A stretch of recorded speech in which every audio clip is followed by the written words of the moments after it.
여러분 안녕하세요. 반갑습니다. 웰컴 투 해외 주재원의 세계를 쓴 장수영입니다. 주재원으로 발령을 받은 분 중에는 외국어 때문에 고민하고 계신 분들이 적지 않을 것입니다. 훌륭한 주재원이 되려면 외국어 실력이 뛰어나야 한다고 생각하면서 말이죠. 네, 이렇게 고민하고 계신 분들을 위해서 이번 영상을 만들었습니다. 주재원에게 있어서 외국어가 차지하는 비중이 어느 정도인지, 특히 제2 외국어 문제에 어떻게 대처하며 좋을지에 대해 제 의견을 말씀드리겠습니다. 모든 주재원이 외국어를 자유롭고 편하게 구사하고 있다고 생각하는 그런 순진한 분들은 아마 없을 것입니다. 그렇습니다.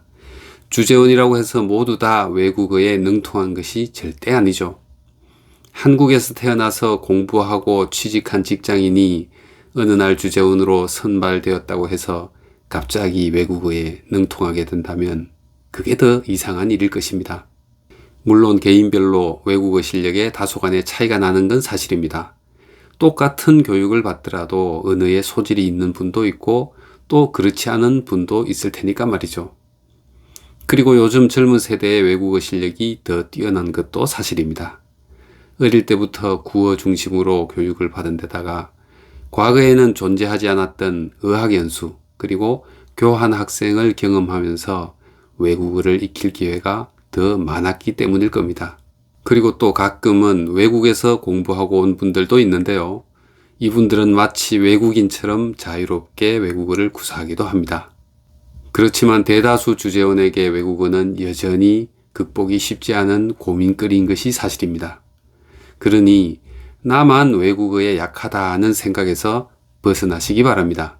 그리고 또 중요한 것은 여러분은 이미 회사가 정해놓은 자격 기준을 통과하고 당당히 주재원으로 선발되었다는 사실입니다. 즉, 여러분은 회사로부터 충분한 자격이 있다고 인정을 받은 분들이기 때문에 외국어 하나 때문에 자신감을 잃을 필요는 없다고 생각합니다. 자, 그럼 지금부터는 여러분이 외국어 문제에 어떻게 대비하면 좋을지를 살펴보겠습니다. 가장 먼저 생각할 것은 근무 지역에 따른 전략입니다.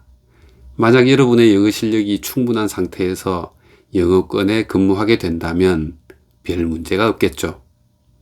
설사 영어 실력이 좀 부족하더라도 이번 해외 근무를 통해 영어 실력을 제대로 한번 키워보는 것도 좋을 것입니다.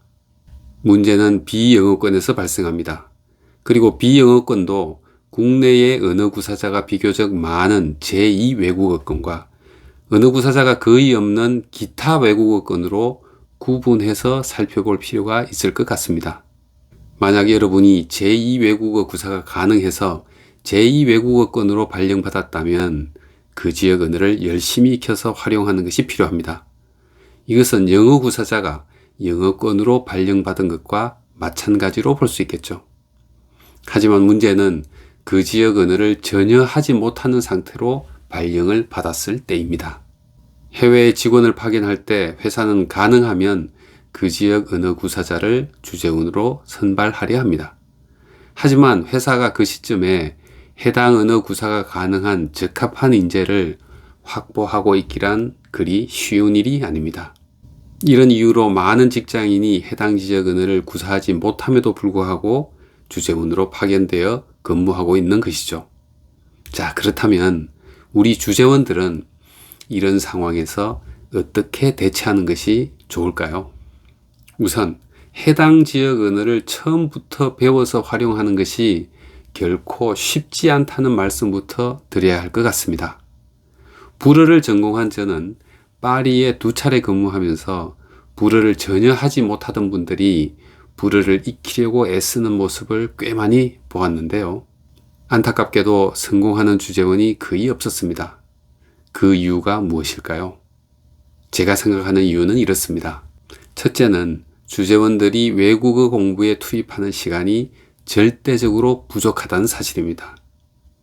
주재원은 외국어 공부를 목적으로 해외에 나온 사람들이 아니죠.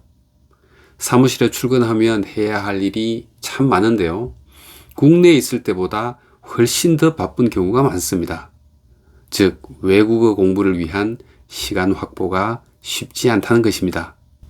외국어 익히기가 어려운 또 다른 이유로는 주재원이 모두 성인이라는 점이 아닐까 생각합니다. 외국어는 나이가 들면 들수록 익히기가 어렵다고 하니까 말이죠. 그리고 또 너무 비싼 대가를 지불해야 하는 것도 큰 문제입니다. 저는 사실 이 부분이 가장 중요하다고 생각하는데요. 가족과 함께 해외로 나온 주재원이 저녁 시간은 물론이고 주말 시간까지 희생해서 외국어를 익히는 것이 과연 바람직할까라는 의문 말입니다. 외국어 때문에 포기해야 하는 기회비용이 너무 클 수 있다는 점을 말씀드리는 것입니다. 마지막으로는 이렇게 비싼 대가를 지불하고 외국어를 익힌다고 하더라도 회사 근무와 개인 활동에 얼마나 보탬이 될 수 있을지도 냉정하게 따져봐야 한다고 생각합니다. 저는 프랑스, 튀르키예 그리고 이탈리아라는 비영어권에서 근무하면서 현지어를 익혀서 사용하고자 노력했던 주재원들을 많이 봤습니다. 이스탄불에서 거의 10년을 근무하면서 현지어를 아주 잘 구사하던 훌륭한 주재원도 봤습니다. 그리고 스페인어에 능통했던 젊은 직원이 언어 구조가 매우 비슷한 이탈리아어를 익혀서 활용하던 아주 성공적인 사례도 목격했습니다. 하지만 이런 특별한 경우를 제외한다면 현지어를 수준급으로 구사하는 그런 주재원은 별로 보질 못했습니다. 이처럼 현지어 구사가 어렵기 때문에 대부분 주재원은 영어로 업무를 처리하고 있습니다. 요즘은 어느 나라든 비즈니스맨들은 영어를 구사하는 경우가 많으니까 말이죠. 하지만 현지어가 꼭 필요한 경우에는 현지 직원이 소통을 지원합니다. 물론 현지 직원은 영어와 현지어 모두를 구사할 수 있어야 하겠죠. 한국인 현지 직원이 활동하고 있는 지역도 생각보다 많다는 점도 말씀드립니다. 그리고 가끔 현지어로 중요한 회의나 협상을 진행해야 하는 경우에는 전문 통역사를 활용하기도 합니다. 그렇다면 우리 주재원들은 현지어를 전혀 공부하지 않아도 될까요? 그렇지는 않습니다. 외국에 3, 4년을 살면서 그 나라 말을 전혀 배우지 않는 것은 결코 바람직하지 않습니다. 그럼 이제 본격적으로 비영어권에 근무하는 우리 주재원들이 주로 어떤 외국어 전략을 구사하고 있는지를 살펴보겠습니다. 바로 생존 외국어 전략입니다. 이 표현이 적절한지는 모르겠지만 꼭 필요한 표현들만 익혀서 사용하고 더 이상 욕심내지 않는 전략. 그리고 또 이렇게 함으로써 본인의 시간과 노력을 훨씬 더 효율적으로 이용하는 전략쯤으로 해석할 수 있을 것 같습니다. 그럼 지금부터는 주재원이 꼭 익혀야 하는 현지어 표현에는 어떤 것들이 있는지 하나씩 살펴보겠습니다. 첫째는 인사말입니다. 그것도 오전, 오후, 저녁 등 상황에 따라 달라지는 인사말을 익혀서 때에 맞춰 적절하게 사용하는 것입니다. 자기들의 언어로 반갑게 인사하는 외국인을 싫어할 국민은 세상 어디에도 없을 테니까 이건 무조건 실천해야 하겠습니다. 둘째는 식당에서 필요한 표현들입니다. 주재원이 되면 식당에서 손님을 만나거나 대접하는 일이 많습니다. 특히 한국에서 온 손님들은 주재원이 현지어로 음식을 주문하고 식당 종업원과 간단히 몇 마디만 주고받아도 주재원이 현지어를 아주 잘하는 것으로 생각합니다.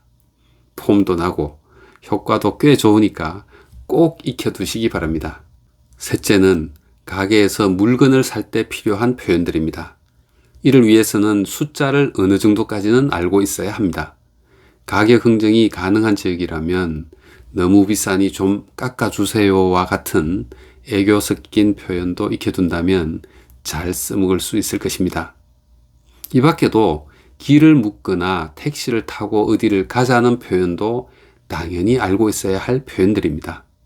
여러분, 일단 하루 1시간씩 일주일 정도만 투자해서 이 정도 선에서 주요 표현들을 익혀서 현지 생활을 시작해 보십시오. 아마도 큰 불편 없이 생활하실 수 있을 것입니다. 그러다가 점차 자신이 붙고 재미가 있어서 더 공부하고 싶으면 그때 본격적으로 현지어 공부를 시작해도 늦지 않다고 생각합니다. 일부 주재원들이 그 지역 언어를 정복하고야 말겠다는 아주 굳은 각오로 처음부터 너무 무리해서 공부를 시작했다가 얼마 가지 못해 포기하고 마는 경우가 참 많습니다. 시간은 시간대로 낭비하고 또 현지어에 대한 흥미까지 잃게 되니 이런 현상을 피하기 위해서 말씀드린 것이니까 참고하셨으면 좋겠습니다. 외국어 이야기가 나왔으니까 외국어만큼이나 중요한 것이 있다는 한 현지 직원의 이야기를 소개할까 합니다. 프랑스 파리에서 수십 년을 주재원들과 함께 지냈던 분인데 어느 날 저에게 직접 해줬던 이야기입니다. 제 책 웰컴 투 해외 주재원의 세계에도 그 내용을 소개해 놓았는데요. 여기서 제가 한번 읽어보도록 하겠습니다.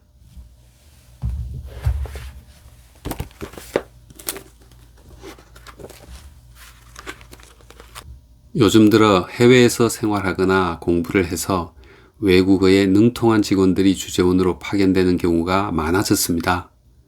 그렇지만 현지어 구사 능력에 한계가 있는 본사 파견 직원들도 아직 많습니다. 이런 직원들을 지원하는 것이 현지 직원의 역할 중 하나니까 성심성의껏 지원하려 노력합니다. 그런데 정작 힘든 것은 본사 직원의 외국어 실력 부족 때문이 아닙니다. 부족한 외국어는 쉽게 보완해 줄 수 있지만 본사 직원이 가진 바람직하지 못한 태도나 편협한 사고방식은 훨씬 더 큰 문제를 일으킵니다. 현지 직원의 사기를 떨어뜨리는 것은 물론이고 업무에서도 성과를 내기 어렵게 만듭니다. 이런 직원을 볼 때면 차라리 외국어를 못하더라도 인성과 태도가 좋고 실력을 갖춘 직원이 오면 좋겠다는 생각을 하게 됩니다.